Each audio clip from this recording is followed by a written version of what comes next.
Eve.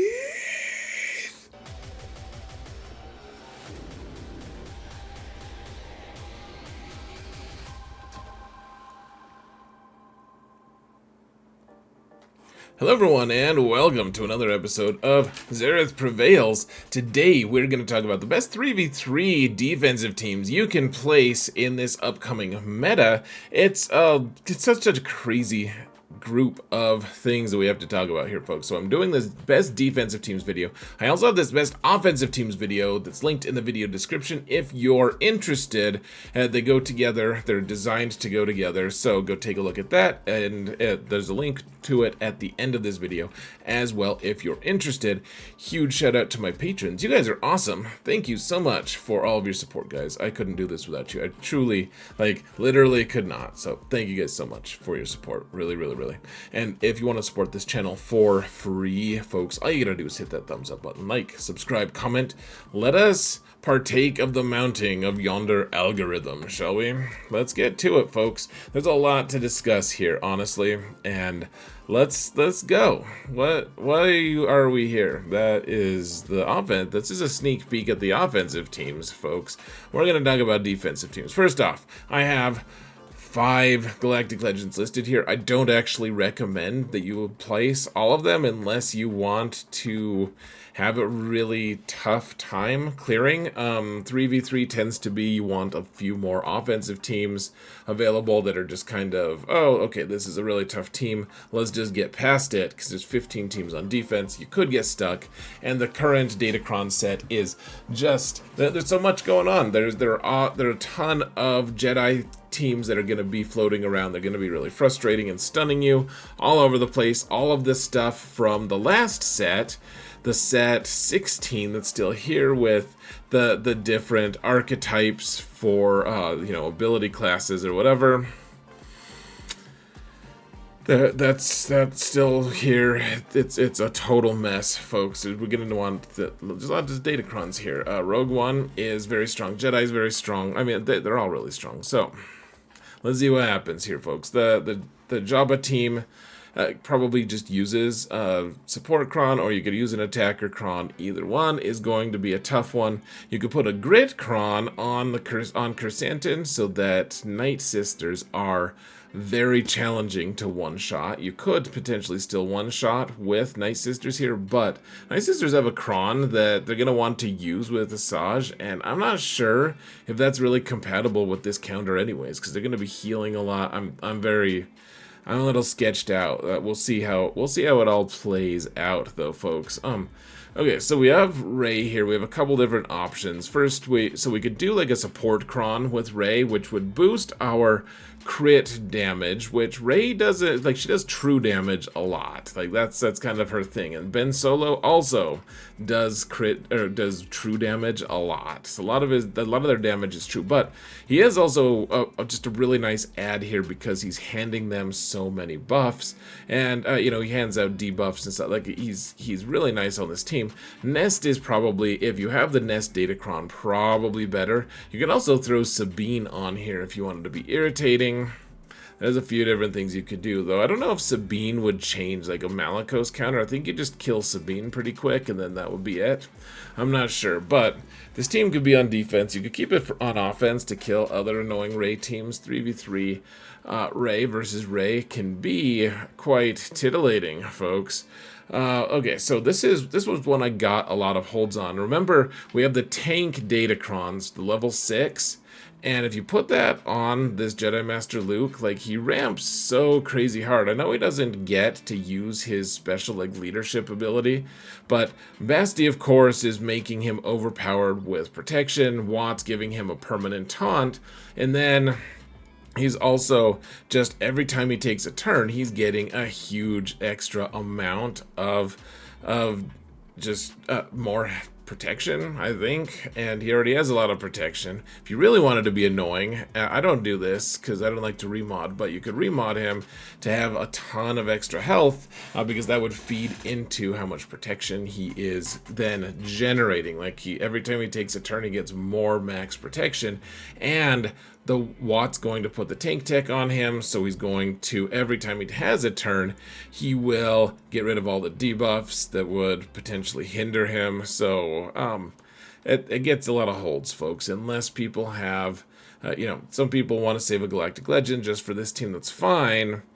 But this is nice. I know that Watt kind of would like to. He has his own Datacron. He would kind of like to go with Trench, but Trench doesn't necessarily need him anyways, because Trench can ramp pretty well with Newt and Jingo. So you're home free, guys. Just use Watt here and annoy your opponents. Put it in the bag zone. Don't put it in the front, because people just use, say, the Eternal Emperor, and if they know what's going on, they can wait like for 4 minutes and then kill you. Or maybe Jedi Master Luke will just ability lock you, and you'll be screwed forever. I think that happened to me one time, and it was very sad. Okay, so we have Leia.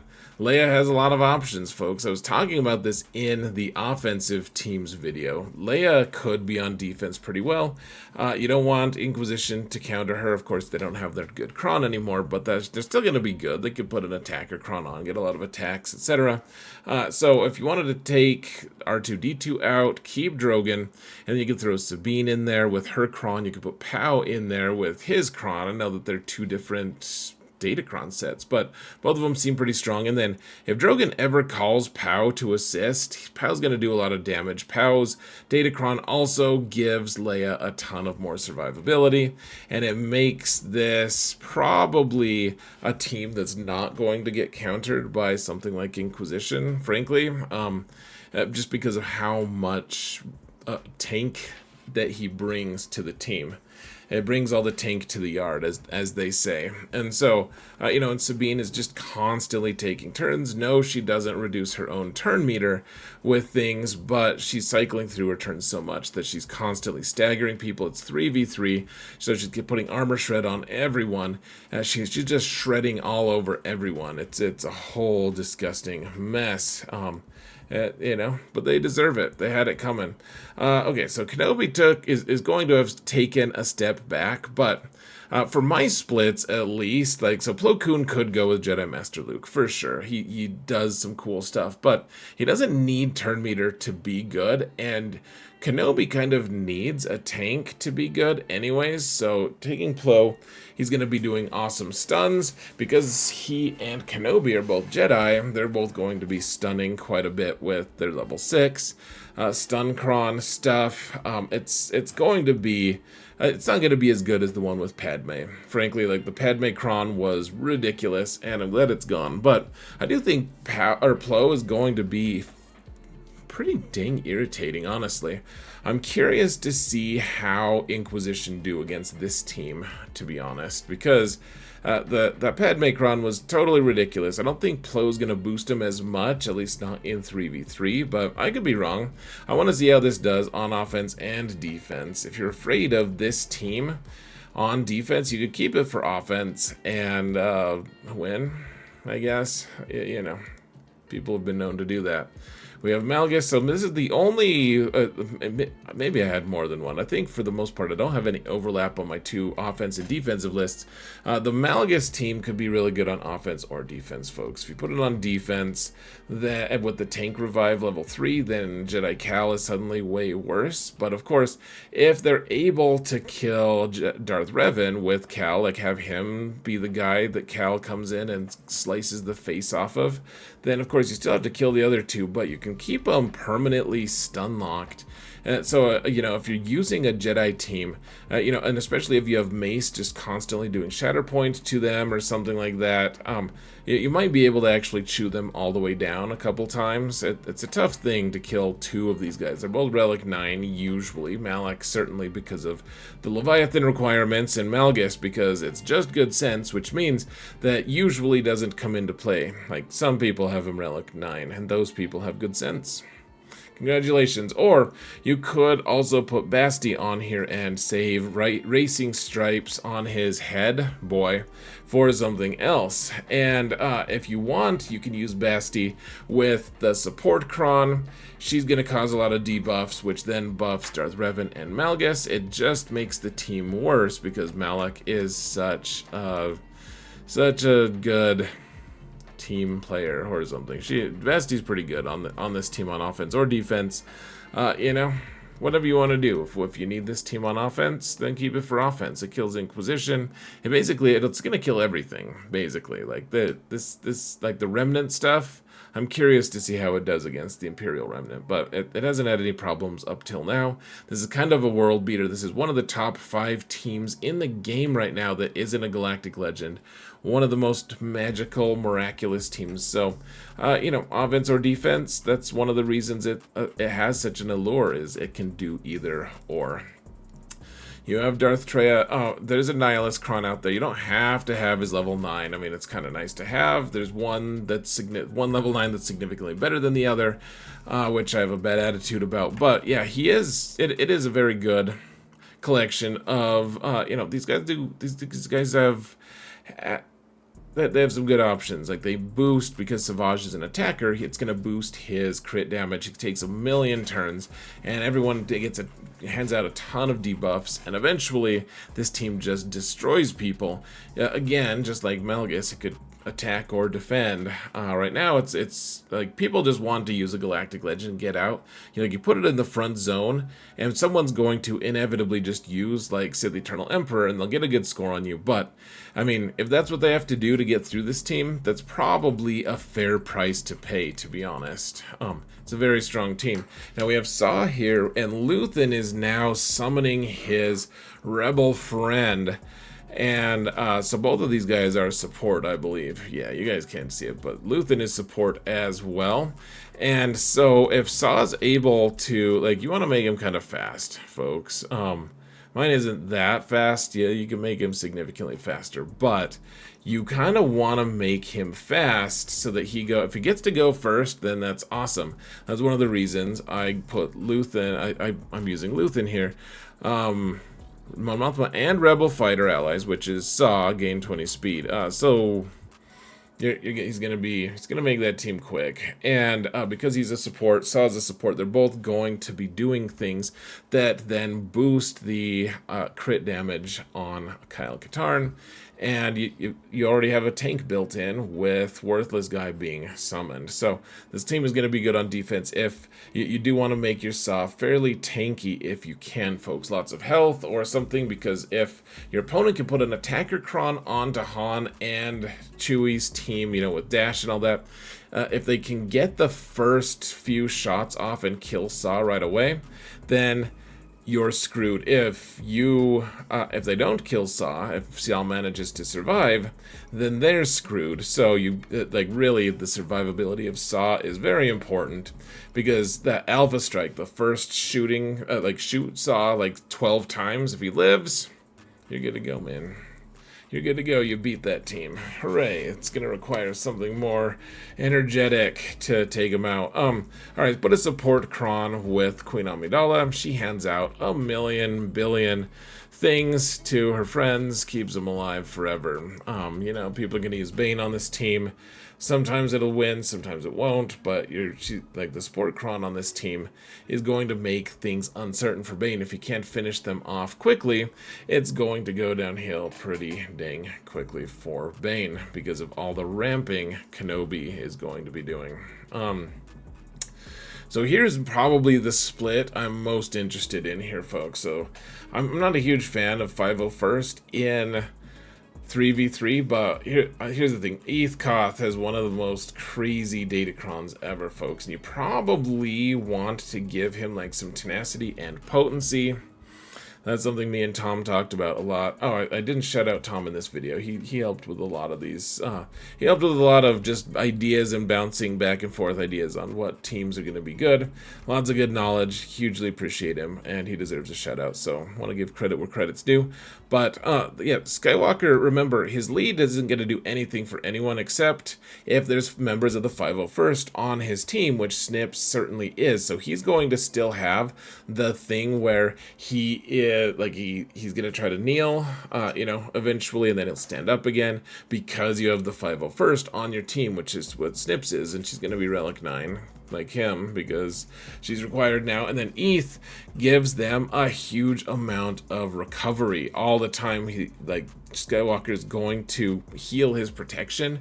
Yeah, and he might just never kneel. He might just, and he's going to be taunting the whole time. This is going to be a fairly obnoxious team, and his lead, not only does it let him taunt because there's a 501st there, the other part of it is no one can revive from, like, when they're attacking you, or your team can't revive either. But you're going to be getting a lot of foresight. You're going to be getting a lot of turn meter. Like, this team is going to be a very frustrating team. People are going to just use a Galactic Legend, I think. I'm very interested to see how this team does on defense, folks.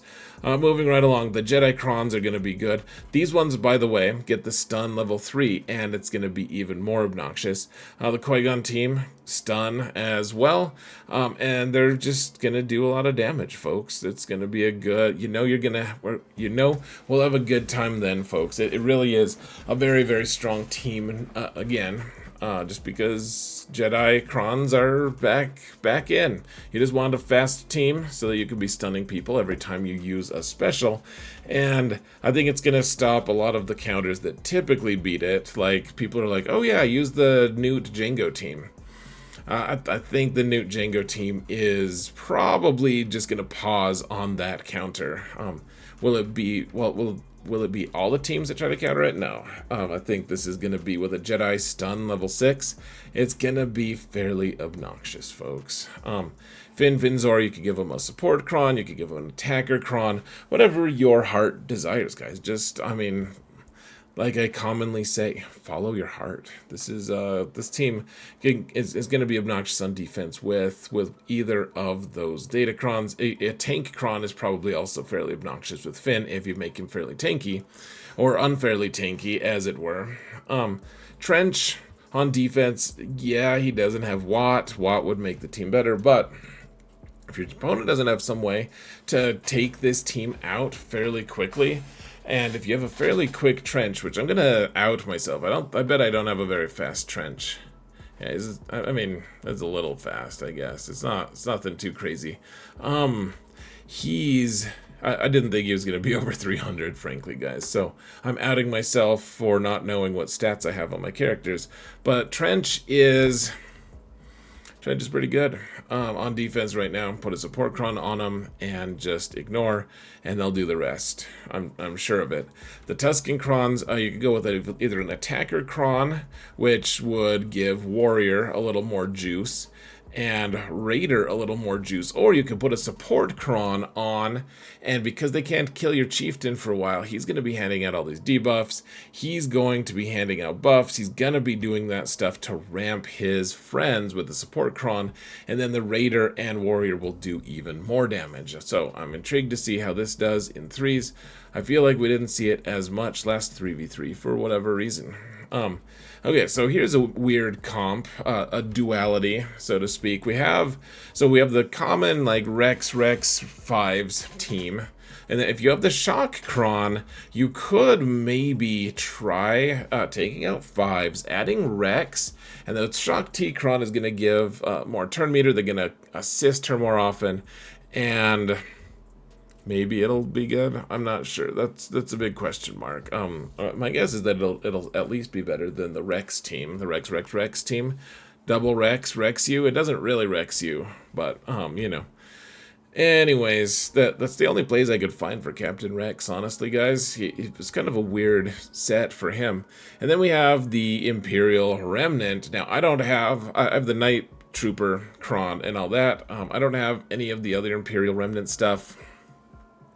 So, Sumi, you could do this. You could keep Gideon for offense to go kill stuff. Remember that once he's left alone with the Galactic Legend, he'll stop doing his huge hits, and he'll eventually be vulnerable. So, on offense, it makes some sense. On defense, you could just put all of them together, just put your best versions. It's really going to be up to you. The new Datacron from Moff Gideon does look very strong, however. And so that's it, folks. This is, I don't know, like 16, 17 teams that you guys can at least consider throwing on defense. I hope this helps. Let me know what teams you've thought of that I have not. I would love to hear it, guys, because these These things are always uncertain. You don't know what you're missing out on until someone shows you the hard way. So, guys, thank you all so much for watching. And remember that in all things, Zareth prevails, and I hope so do you, folks. Take care.